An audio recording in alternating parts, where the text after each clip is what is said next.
This is CBC Vancouver News.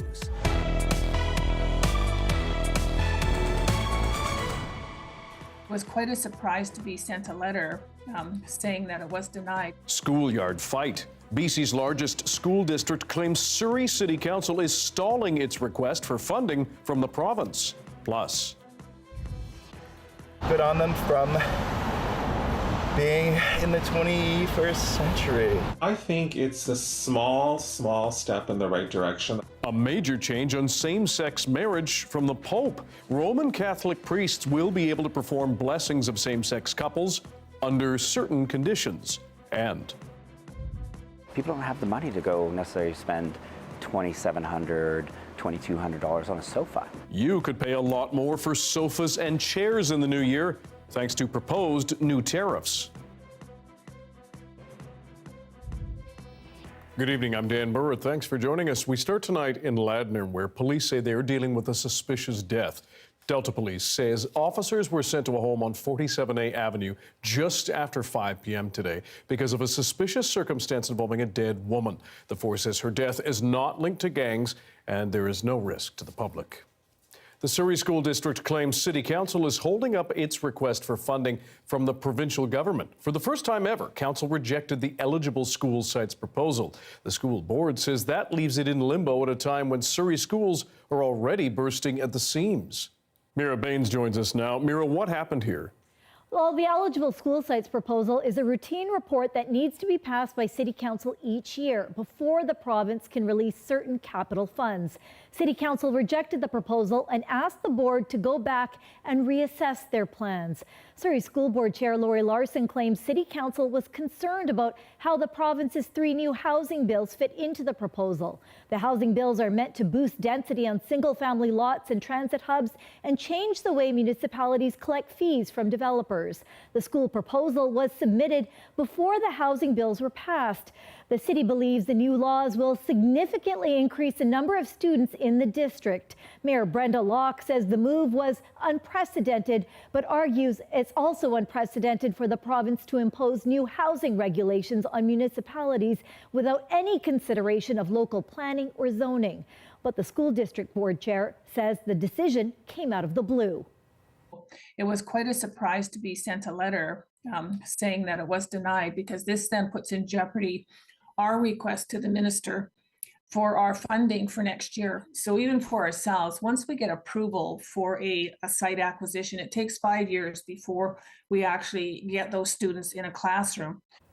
Larson says the recently approved legislation is most likely not going to affect next year's plans, since it takes about 5 years to plan for a new school.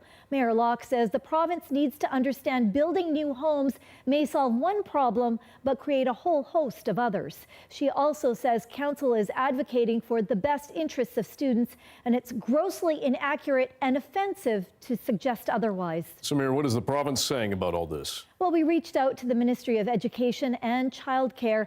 They confirm that this does not happen very often and will be appointing a facilitator in the dispute.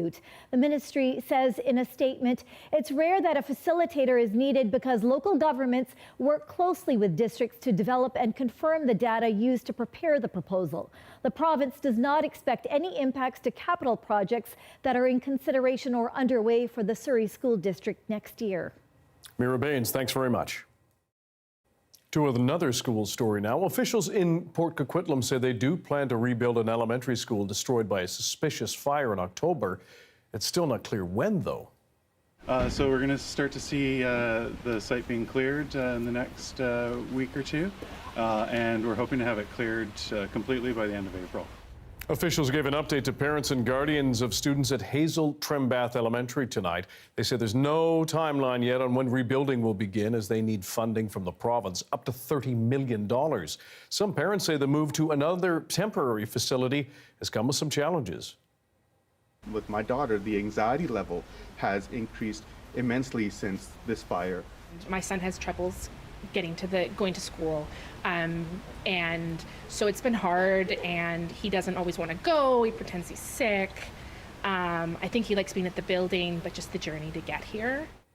Parents say their children are losing 40 minutes of educational time because it takes longer to get to the temporary school. They're also concerned with the lack of play space and books at that location. A landmark ruling on same-sex marriage from Pope Francis has garnered plenty of reaction here in BC. The Vatican document says Roman Catholic priests will now be able to perform blessings of same-sex couples under certain conditions. They can now be done as long as they're not part of regular church rituals or civil unions or weddings. Michelle Gomez has more. It's a big change for the Catholic Church, not known for radical moves. Pope Francis formally approved the blessings of same-sex couples by a priest. For this member of Vancouver's gay community, it's welcome news. Yeah, the reason I'm no longer in the religion is because I'm gay. And I didn't feel like that was compatible. Those two things were compatible growing up. Good on him. Good on them from being in the 21st century. It's about time, I would say. The Catholic Church still asserts marriage should be between a man and a woman. And for Alex Senga, while the new rules on blessings are appreciated, there's a long way to go. I think it's a small step in the right direction. That's a long time coming. I think the Catholic Church has a lot of reconciliation to do. I think the Catholic Church has a lot of even reparations to pay toward the queer community, the LGBTQ community. He says many Catholic members in the group feel rejected by their faith. The mental health trauma and damage that happens when you've been rejected by your families and your faith and your religion is really traumatic. And so many Catholic people historically have been rejected by the Catholic Church. Senga hopes Monday's announcement will eventually lead to further progress in the Catholic Church, like accepting gay marriage, a sentiment that is echoed by many Vancouverites. I'm happy that the Pope's changed his point of view and the world's becoming more open. Yeah, I'm really open-minded, and I believe that what the Pope's doing is a good thing.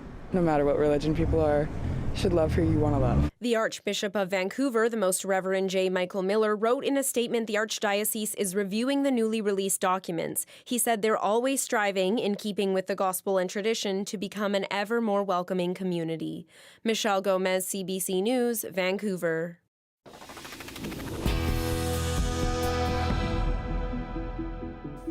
The province's police watchdog is looking into a deadly officer-involved shooting in Abbotsford yesterday.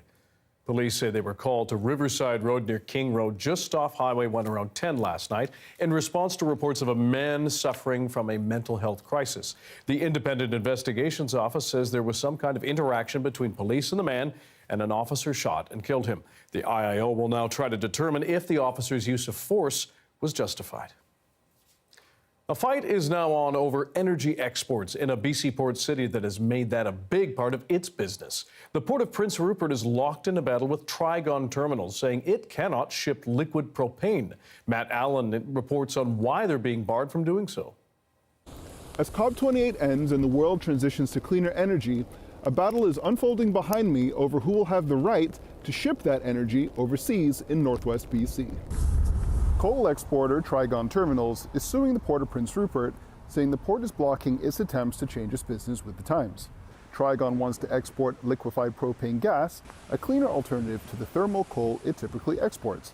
It comes on the heels of the federal government's plans to end thermal coal exports and a renewed commitment internationally to reduce global reliance on fossil fuels. According to the Port of Prince Rupert, 10 to 15% of Japan's propane already comes through Prince Rupert's terminals, and that number is expected to rise. We can see the Pacific pile barges working, driving piles for a new berth. Trigon CEO Rob Booker says there's a growth opportunity and enough propane for multiple operators to export overseas. But the port has an exclusivity deal with other exporters, AltaGas and Vopec, who are currently shipping LPG to Asia. AltaGas representatives say exclusivity protects their investments of time and money in these facilities. The Port of Prince Rupert agrees and has filed a countersuit against Trigon, claiming it is doing damage to their reputation. In its lawsuit, the Port Authority says violating exclusivity could threaten future deals. Whatever the result, this dispute highlights just how valuable these exports will be over the coming decades, and the outcome of the case will determine the future of clean energy exports in northwest BC. Matt Allen, CBC News, Prince Rupert. If you're thinking of buying a new sofa, now may be the time. Prices could spike in the new year like it did 2 years ago on leather furnishings and recliners. A group in the furniture industry in Canada is asking the federal government to consider new tariffs on Asian imported furnishings to protect local manufacturers. But as Leanne Young explains, some in the industry say that will only hurt you. Consumers are harmed by these policies. And I understand the Canadian government wants to implement a tariff to make more money, to put it back in the economy. And it's just too loosey-goosey. It's not for us, and we want to look somewhere else, and you want to punish us because we want to look, somewhere else. Some people in the furniture industry are worried about new taxes that could come into play. They say it would mean you or I would be paying a whole lot more for things like sofas and dining chairs. Let me explain. 2 years ago, the federal government imposed a new tariff on leather sofas and recliners imported from China and Vietnam. Tariffs as high as 295%. A group of Canadian manufacturers were behind the push for that tariff. They said then it was to protect Canadian industry.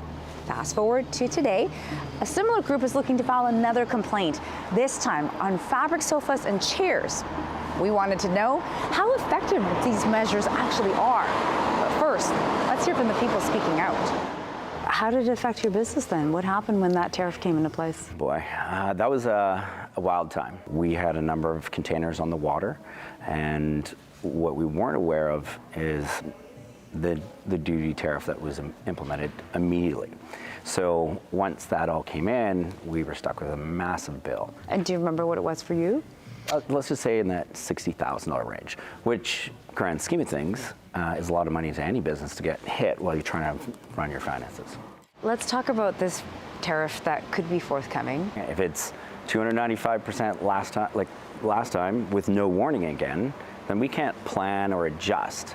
People that are buying imports need things right away.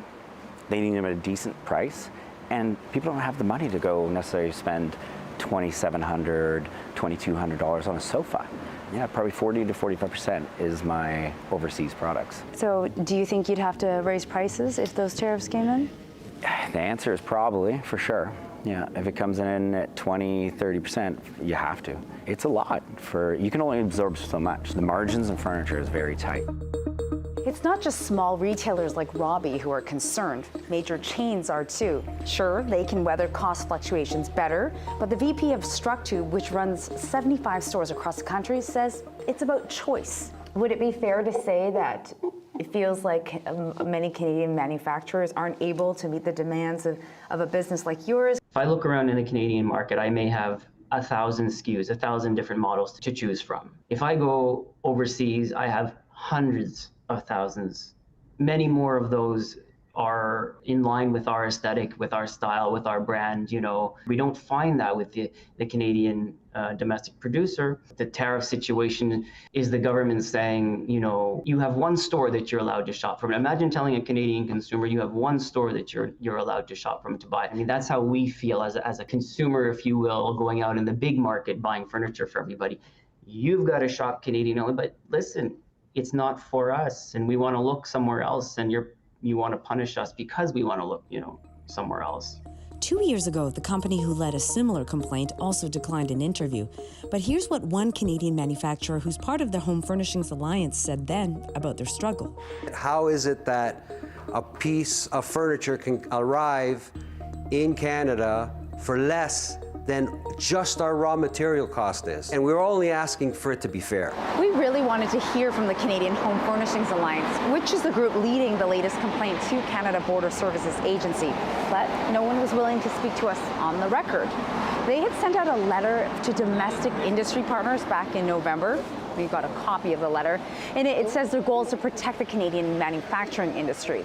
If the feds decide to investigate and impose the new tariffs, they estimate it could kick in by May of 2024, but nothing in that letter about how it could affect us, consumers.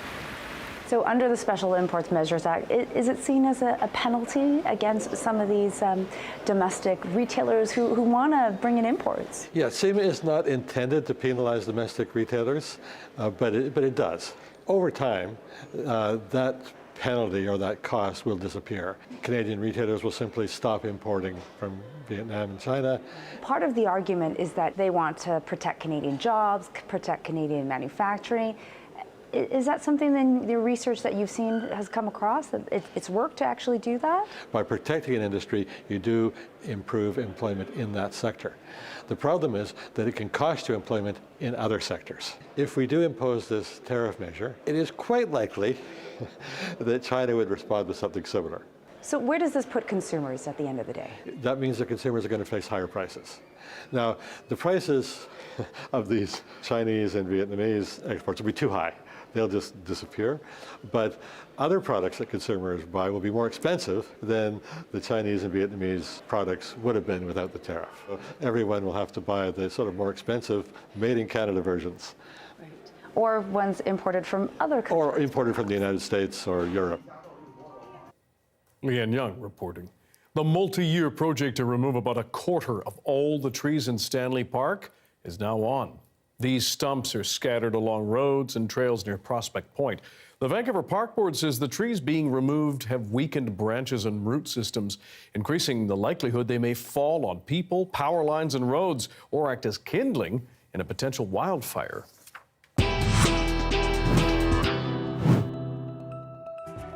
Brown, beige, cream, are neutral colors destroying baby products or making them more aesthetic for their parents? CBC columnist Dr. Melissa Lem breaks down the sad beige baby parenting trend right after this.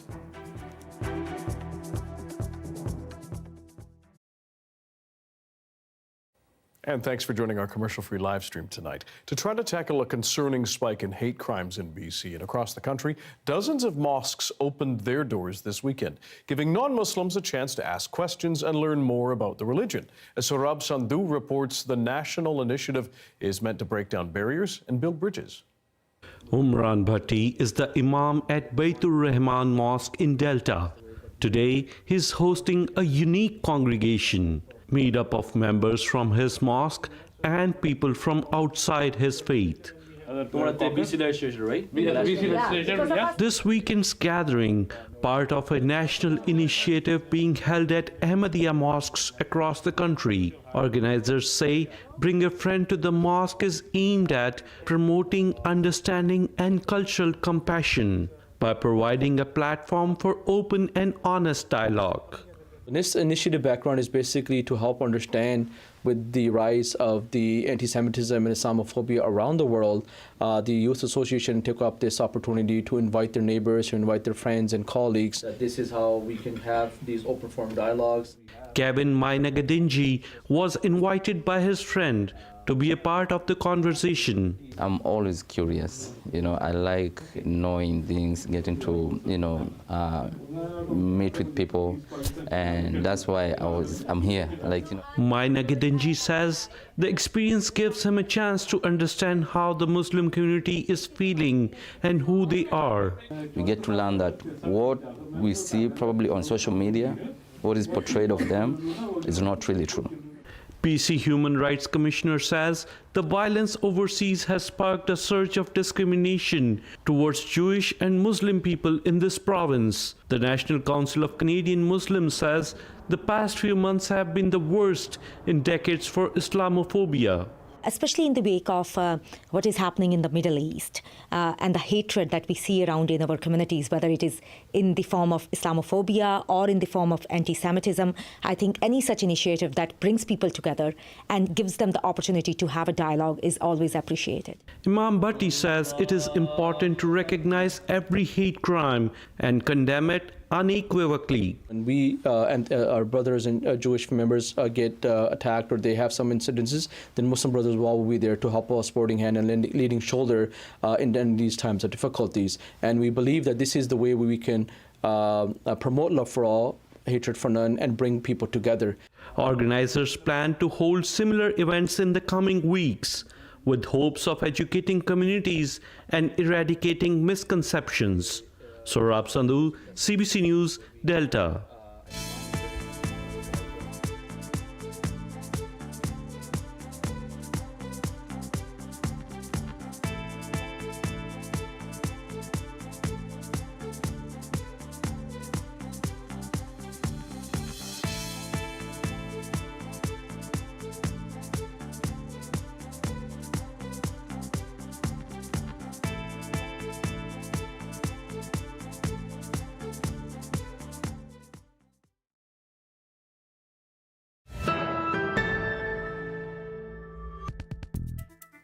When you think of Christmas colors, you probably see red, green, maybe gold. But some parents and social media creators are leaning into the neutrals this year.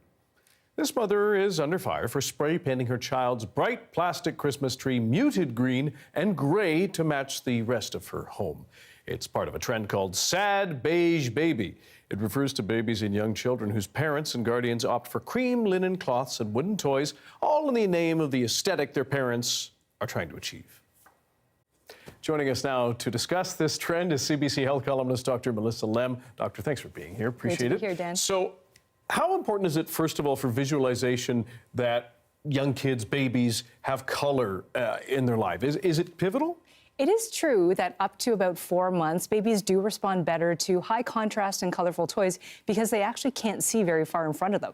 So it holds their interest and it allows them to explore and engage and be more motivated with their environments. But when you get a bit older, 5 months or older, color matters less. In fact, it's interaction with those toys that matters more to build that depth perception and that idea of cause and effect. Interesting. So does the pressure to be this idea around being a good parent and guardian keep up with trends impacting parenting, if that makes sense? There are so many different stresses and pressures on parents these days, and it does affect parenting. If you look at social media, it's full of influencers who are constantly peddling all the different ways we need to elevate our lives, and that makes us feel bad about ourselves in our parenting. And then if you look at the internet, it's like a fire hose of information. Any question you might ask has 100 different answers, and a lot of them conflict. And so these are two different strategies to try to manage the overload. One of them is, in fact, curating actively your social media feed so that you get good information, but you don't feel bad about yourself with picture-perfect influencers.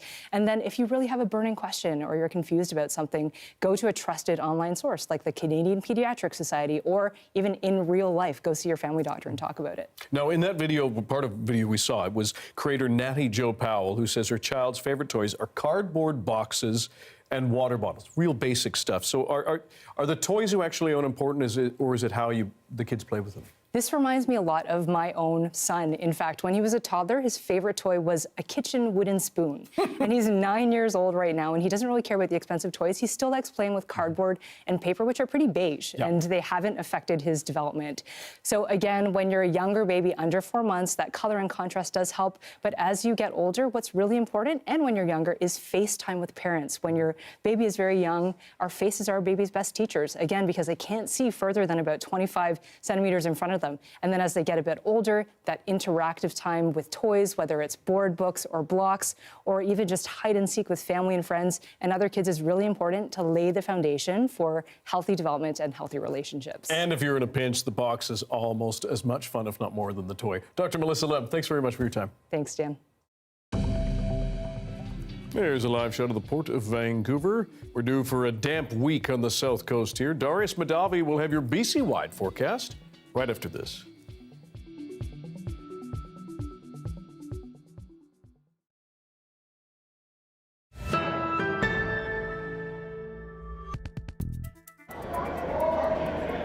This team has come all the way from Japan to find good curling. And that led them here, to this small town, Bonspiel. They want to know if they can hack it in the curling world. We are really good now because we did 3-time practice this week, so we ready. This curler, who goes by Yama, says there aren't many Bonspiels in Japan, so they had to come to Canada to take their game to the next level. Their opponent in this game is also the host of the Bonspiel. He says the coach of the Japanese team called him after they played in a swift current Bonspiel and asked if they could come to Wadena. Oh, it's awesome. They went out to the grocery store earlier today, and they were treated like celebrities. They had pictures, and everyone was getting signatures and stuff like that, and went to the gym, and everyone was very friendly and wishing them good luck, and hopefully they won't have too much good luck in this first game. Japanese curlers have been touring the area. They're staying at a hunting cabin nearby. The team went to the Pioneer Grain Terminal, where they learned how grain is processed and shipped worldwide, including to Japan. Check this out. They even went to a bison farm. Yama says he was scared of the bison, but appreciates the small town hospitality. Favorite part about Saskatchewan? Oh, here, Wadina. Wadina? Yeah, because people is really kindness. Sometimes after that, after game, we drink beer. The team will have the chance to play against some of Saskatchewan's top curlers. The organizer says having the Japanese team here showcases the community, the club, and their ability to attract international teams. Ashwarya Duda, CBC News, Wadena, Saskatchewan.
We're sharing really important information with the public, and I feel like this is exactly what our job is, especially as the public broadcaster, especially in morning radio.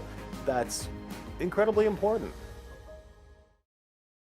The weather update is brought to you by Direct Buy Furnace. To cool and clean the air in your home, call Direct Buy Furnace. Installing Trane, the most reliable heating and cooling brand.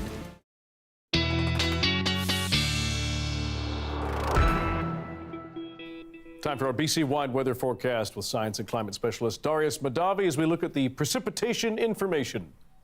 Yes, that's right, Dan. And we do have a bit of a wet week ahead, but nothing serious. We've no weather watches or warnings to speak of. So even though we're going to get plenty of precipitation here on the south coast, expect most of it to be rain and none of it to be that extreme. We'll see some more showers continuing in Vancouver and across much of the south coast tomorrow before we start to let up later in the week into Wednesday and Thursday with what will just barely be some scattered showers across the lower mainland. With that being said, as we will see later on, that means not really much snow coming to the local mountains. So here we can see our accumulation map. Plenty of rain coming to the coast over the next 24 hours, especially for the central coast where we're going to see the heaviest rainfall. For the south coast, not too much to speak of, nothing that we need to worry about per se, but plenty of snow coming to the interior as well. Although as you can see for some places, including some parts of the southern interior, rain rather than snow, which is sometimes considered unusual for this time of year in some places. So expect the temperatures will continue to be around 2 to 3 degrees higher than they usually are for much of the south coast, including here in Vancouver. And so our accumulation not looking like too much. Much of the rain that was coming already fell over the last few hours. So in terms of conditions, expect plenty of precipitation over the into tomorrow, mostly snow and rain, but again, nothing serious you need to worry about, and temperatures around seasonal for much of the interior. And then lastly, here you can see our snowfall that is coming to parts of the mountain ranges of BC, but none for the local mountains because, again, freezing levels are just too high. So even though they will see some precipitation, it won't be coming as snow. And lastly, here is our 5-day board. Plenty of rain still to come this week, but mostly as light scattered showers and a few periods of heavier rain that'll mostly be tomorrow, but nothing that you really need to worry about, I'd say. Or that's really surprising for this time of year. It is, but, you know, can't complain. No kidding. Thanks, Darius. Thanks, Dan. And that is your late news for Monday. Thank you for joining us tonight. For news at any hour, check our website, cbc.ca/BC. Your next local news is on the early edition on CBC Radio 1. It begins tomorrow morning at 5:30. Have a good night.